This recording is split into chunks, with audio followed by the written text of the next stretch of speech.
আহমেদাবাদৰ বিমান দুৰ্ঘটনাত কথম্পি প্ৰাণ ৰক্ষা অসমৰ চিকিৎসকৰ ৰক্ষা পৰিল ডাক্তৰ বিদ্যুৎ বিকাশ গগৈ বিশ্বাস কুমাৰৰ ৰমেশৰ দৰে ভাগ্য সুপ্ৰসন্ন আছিল অসমৰ বিদ্যুতৰ মাতৃৰ আগত ফোন যোগে শিহৰণকাৰী বৰ্ণনা পুত্ৰৰ অভিশপ্ত বিমানখনে খুন্দা মৰাৰ সময়ত বিজে মেডিকেল কলেজৰ হোষ্টেলত আছিল শিৱসাগৰৰ জয়সাগৰ নিবাসী চিকিৎসক বিদ্যুৎ বিকাশ গগৈ কিন্তু কেনেকৈ ৰক্ষা পৰিল চিকিৎসকগৰাকী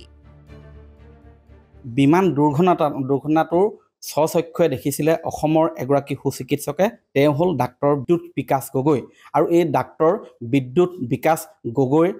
শিৱসাগৰৰ জয়সাগৰৰ বাসগৃহত মই আছো তেখেত এই জয়সাগৰৰে সন্তান ডাক্তৰ বিদ্যুৎ বিকাশ গগৈও কম বেছি পৰিমাণে আহত হৈছে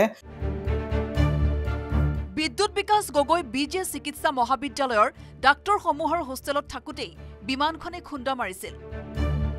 দুৰ্ঘটনাত চিকিৎসকগৰাকী সামান্য পৰিমাণে আঘাতপ্ৰাপ্ত হয় যদিও বৰ্তমান বিপদমুক্ত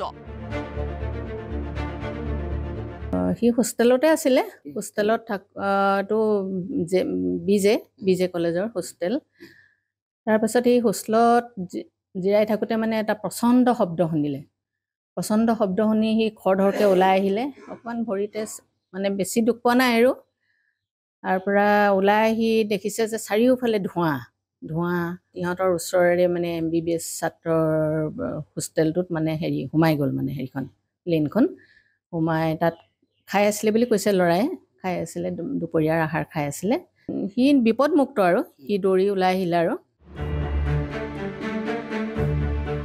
দুৰ্ঘটনাটোৱে মৰ্মাহত কৰিলেও পুত্ৰৰ প্ৰাণ ৰক্ষা পৰাত স্বস্তিৰ নিশ্বাস এৰিছে বিদ্যুৎ বিকাশ গগৈৰ মাতৃয়ে